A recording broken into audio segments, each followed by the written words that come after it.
ज़िले इंतज़ामिया मटियारी पारां गैर मयारी ऐं सिहत लाइ हाञेकार खाधे पीते जूं शयूं विकिरो कंदड़नि ऐं मंशात माफ़िया ख़िलाफ़ क्रैकडाउन जो सिलसिलो जारी। हॉस्पिटल की बिल्डिंग जो कम कंप्लीट कयोसीं। जॾहिं ये बिल्डिंग तैयार थी उन खां ठहण खां पोइ मुंहिंजी पहिरीं विज़िट आहे हॉस्पिटल की। सॉरी टू से वाकई मैनेजमेंट जा हिते इशूज़ आहिनि, काफ़ी सफ़ाई सुथराई जा इशूज़ आहिनि। तव्हां ॾिसो त का बि क्लीननेस, का बि सफ़ाई वग़ैरह जो को नालो निशानी हिते कोन्हे को। काफ़ी शयूं आहिनि जेके अॼु मूं नोट कयूं आहिनि ऐं इंशाअल्लाह को कोशिशि कंदासीं जेके बि हिन जा मैनेजमेंट जा इशूज़ आहिनि या बि एस एन ई खे मोकिलियो आहे, हेल्थ एंड एजुकेशन डिपार्टमेंट जूं जेके बि पेंडिंग आहिनि।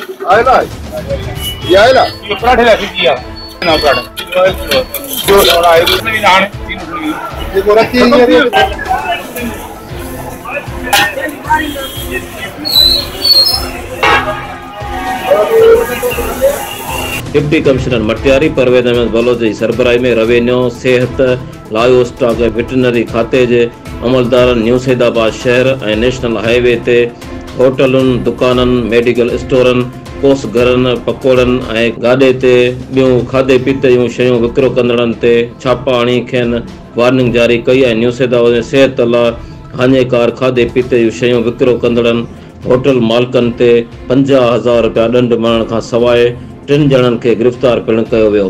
उन मौक़े ते district health officer doctor Waqar Ansari, assistant commissioner Hala Ghulam Shabbir Rind, assistant commissioner Saeedabad Suhail Ahmed Arain, मुख्तियार कार आसिम सूमरो ऐं ॿिया अमलदार मौजूद हुआ। डिप्टी कमिश्नर मटियारी जानवरनि वारे खाते जे अमलदारनि खे हिदायत कई त उहे बीमार गोश्त जो विकिरो कंदड़ कसायनि ख़िलाफ़ फौरी कार्रवाई कनि। जानवर वेटनरी डॉक्टर जी निगरानी में मुक़ररु कयल कोस घरनि में ज़बह कया वञनि ऐं गोश्त ते डॉक्टर जो ठपो हणणु लाज़मी आहे। हिन अमलदारनि खे वार्निंग ॾिनी त जेकॾहिं गैर मयारी ऐं बीमार जानवरनि जो गोश्त विकिरो थियो त उन जी ज़िम्मेवारी वेटनरी खाते जे डॉक्टरनि ते हूंदी। Deputy commissioner Matiari Parvez Ahmed Baloch assistant commissioner खे मेन पुड़ियूं, गुटको, चरस, आफ़ीम ऐं ॿी मंशात विकिरो कंदड़नि माफ़िया ख़िलाफ़ पुलिस ज़रिए सख़्त कार्रवाई करणु, खाधे पीते शयुनि जे मुक़ररु अघनि ऐं मयार ते विकिरे खे यकीन बनाइण, सफ़ाई सुथराई समेत सभिनी कमनि जी ज़ाती तौर ते निगरानी करण जूं हिदायतूं जारी कयूं।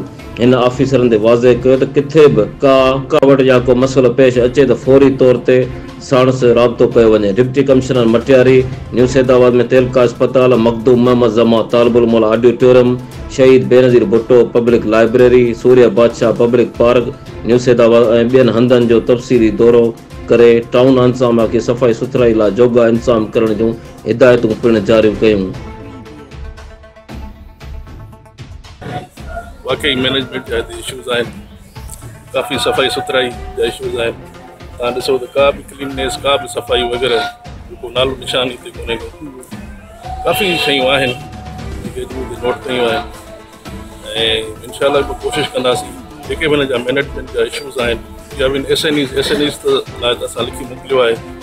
हेल्थ एंड एजुकेशन डिपार्टमेंट जूं जेके बि पेंडिंग आहिनि उहे असां मथे कंसर्न डिपार्टमेंट खे मोकिले चुका आहियूं ऐं हिनखे प्रॉपर परसूं ऐं फॉलो कयूं पिया ऐं यकीनन शहर वारनि जी जेकी शिकायतूं जाइज़ आहिनि बिल्कुलु। सो हाणे इहे मां पंहिंजे एस सी साहब खे बि डायरेक्ट कयो आहे ऐं मां बि ॾींहं जो ऐं राति जो ग्रीनवुड जी विज़िट कंदो रहंदुसि हिते, त हर मुमकिन कोशिशि हूंदी हिन जा जेके हालात कया वञनि हितां जे माण्हुनि खे ख़ासि करे। अब्दुल वाहिद उमरानी, सोच टीवी, न्यू सैदाबाद।